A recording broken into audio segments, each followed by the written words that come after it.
Look at this little microphone. Don't I seem like very official, like I know what I'm talking about? Let's do this. Welcome. So today I'm going to do my favorite books of the year. I read quite a few. If I want to look up that number, it will be right here.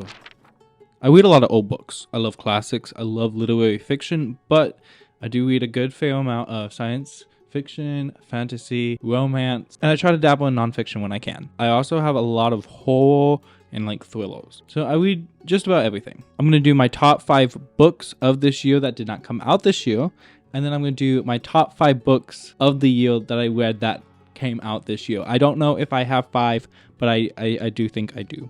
So without further ado, I'm going to start with the books that did not come out this year because that is much easier for me. So in 5th place we have Osamu Dazai's No Longer Human. I'm also bundling this with Junji Ito's adaptation of No Longer Human. Oh my goodness. This is wild. If you don't know anything about No Longer Human, it is like the second most popular book in Japan. It is considered by many to be autobiographical and it's intense. If I have left a review for any of these books on Goodreads, I will read them aloud right now in B-roll. Please read this.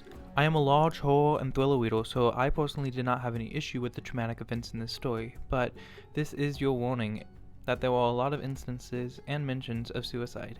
If you are not in that headspace, maybe pass.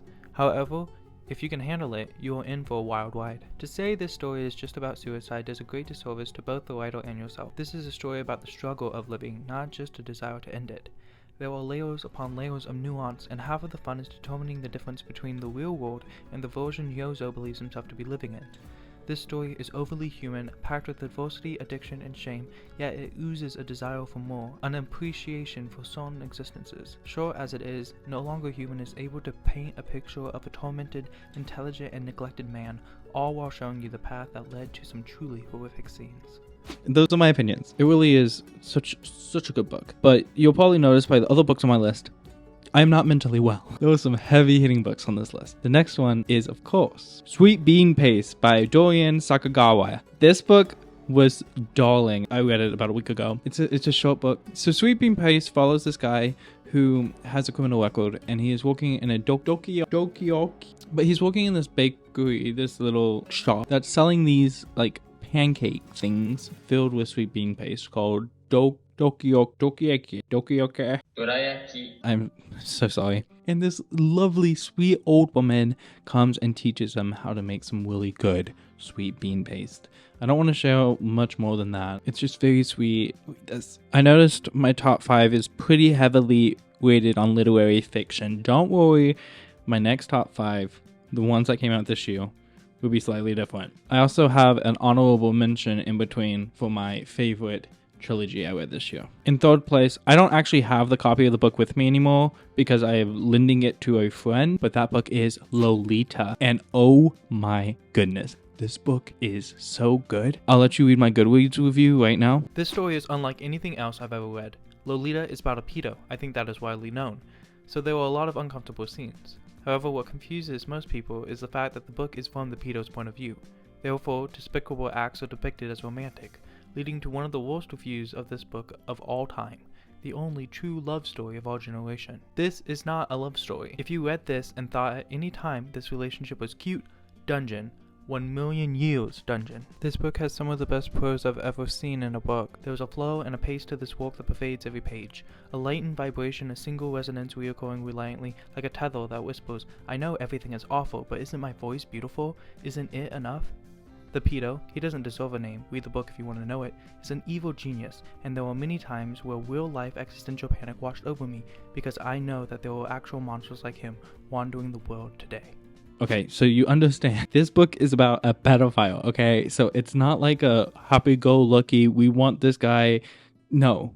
But it is written so well. The prose are amazing. The author has a condition that I also have called synesthesia, and you can really tell in the rhythm and the way that he writes. And it is so good, but oh my gosh, is it so bad? Read Lolita. It is not a romance. It's not a love story. She said she was 12. Bury that, okay? It's a pedophile, but oh my gosh, it's a beautiful book. My second favorite book that I read this year that was not from this year is Jane Eyre by Charlotte Bronte. This book, y'all do not understand the drama. You do not understand the stakes, the love, the feminism. Oh my goodness. The Queen of England read this book and enjoyed it, okay? We follow Jane Eyre as she grows up in an orphanage. She deals with a lot of heavy stuff, and she has to deal with life and growing up and love and loss and betrayal. It's so good. If you have not read a Jane Austen, a Charlotte Bronte, Emily Bronte, a George Eliot, pick up Jane Eyre. It is worth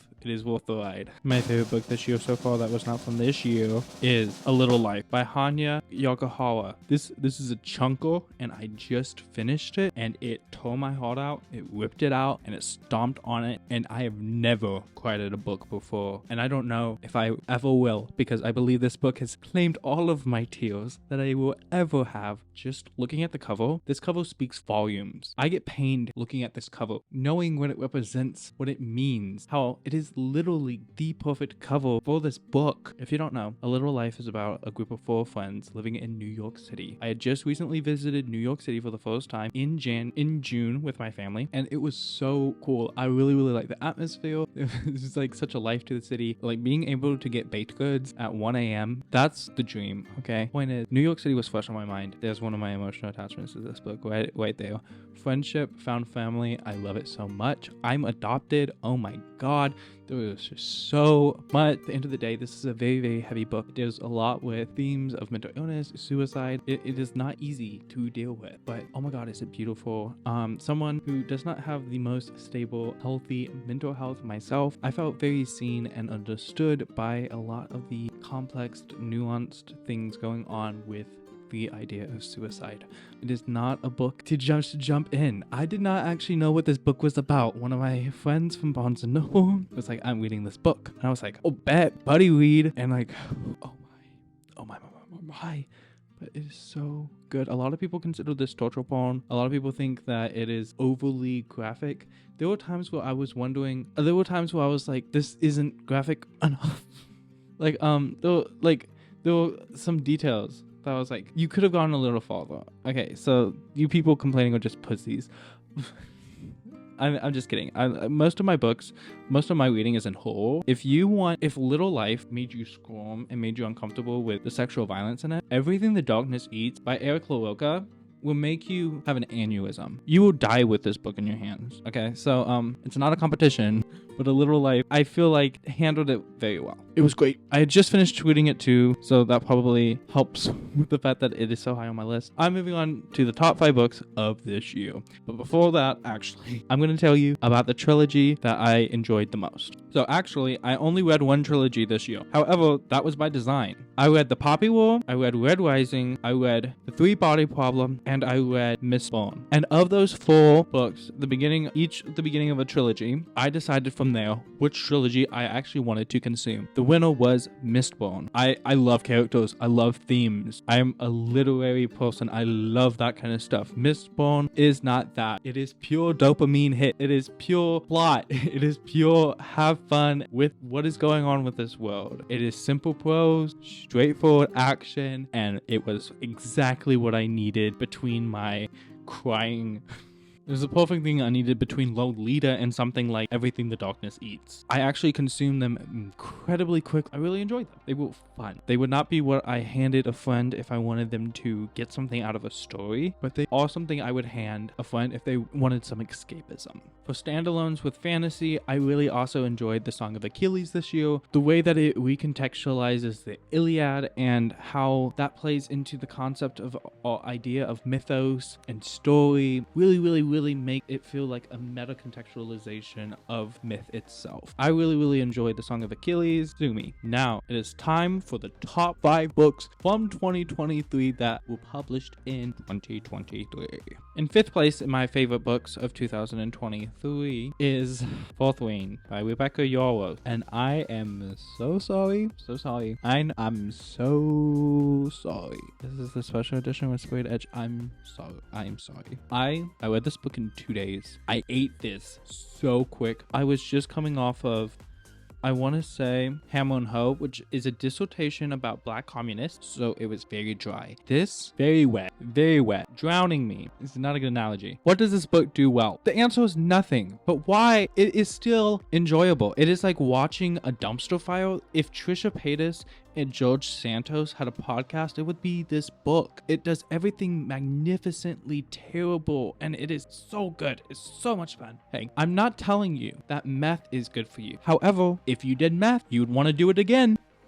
This book is meth, and Iron Flame is worse meth. Iron Flame, well, is actually the cure. Gonna make you not want to do meth anymore. Point is, it was just fun. Sue me. In fourth place, we have The Adventures of Amina Asrafi by Shannon Chakraborty. I'm so sorry. This book, it was a hoot. It was fun having a character that was Islamic. It was world building that was unique and fun. Is this a book I'm going to be coming back to? Probably not, but I am excited to read the other, I believe, 4 books in this series. Don't quote me on that. Keep in mind, y'all, I read 7 books this year from this year. Okay, it's not a big, actually 9 books. So this being 4th place is like middle of the road. Okay. Yeah, just a little bit of context. This is not the first book I'm handing to someone, but I did enjoy it. And honestly, look at that cover. That's what I'm here for. That's why I bought this book, because I want this cover sticking out on my shelf because it is beautiful. Did you know that the KKK tried to take over the country? I didn't. Welcome to A Fever in the Heartland by Timothy Egan. This is a non-fiction book who reads very much like a true crime podcast about a young woman who took down a grand wizard in the KKK. It is a tragic story filled with despicable people, and oh my gosh, it is crazy how insane white people are. If I asked you right now, what was the biggest secret society ever in the United States of America, you'd probably think the Freemasons, or maybe the Illuminati. It was the KKK. I didn't know that. I mean, it makes sense, but oh boy. This book really shows you like the facets in which people are able to get control, keep control, and the way that they're then able to use that control on others. It is a terrifying book, and oh my goodness, was it fun. In second place, we have Natural Beauty by Ling Ling Wang, and this book was a lot of fun. It is a whole book about the beauty industry. We follow a young woman, she is Asian American, as she gets a job at a company called Holistic, selling and marketing beauty products. I do not know where to begin. Body horror, capitalism, conformity, and mortal. This modern horror contains so many elements that flow seamlessly together that not covering all of them feels like a crime. Following an Asian piano prodigy, we are introduced to a company called Holistic, a high-end beauty supply store and spa. The world of cosmetics and products offer an unadulterated sense of autonomy over your appearance and body, but who is really pulling the strings when you flock to the spa for your newest mud bath? Poorly described on the back cover as a modern picture of Dorian Gray, Natural Beauty goes beyond the common commentary about beauty as it intertwines the complex intersection of being both Asian and female with musical theory and third culture-esque elements. Please stop comparing modern BIPOC authors to classic white writers.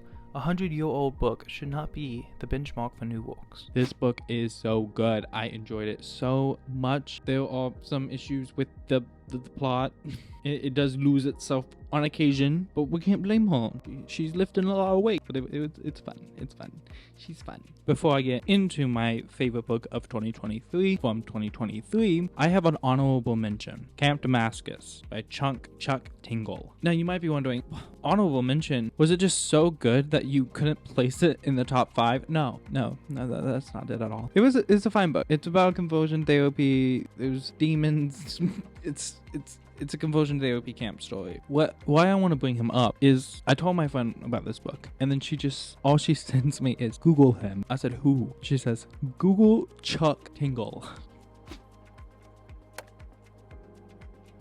Well, there's so much you could go down that rabbit hole. Have fun if you want, but I thought that was just so funny that I have like a serious horror book on my shelf by a man who writes that. I love a multifaceted individual, a Renaissance man. I just had to put this in here. For Christmas, I actually got a collection of Chuck Tingle's short stories. These look like erotic takes on classics, such as The Picture of Dorian Gray, 2,000 pounds into my butt. Happy birthday, Frankenstein. Now pound my butt. Happy birthday, Dracula. Now pound my butt. I have no butt, but I must pound. The Great Gat's butt. The telltale butt. So I'm excited. Thank you, Tingle. But enough said. Let's move to my top pick. My top book of 2023 from 2023 is Big Swiss by Jen Began. This book follows I believe like a 50-year-old woman who is the transcriber of a therapist. So she gets all the juicy tea and gossip and drama about all of the people in this town because she is transcribing all of his therapy sessions. Things develop. She gets close to somebody that she should not, and hectic things ensue. It's a very, very cool book. I really like having older protagonists. It is literary fiction, and it is well written and funny and provocative. I really enjoyed it. I forgot to film an end card, so thanks for watching. Remember to subscribe and check out my other social medias.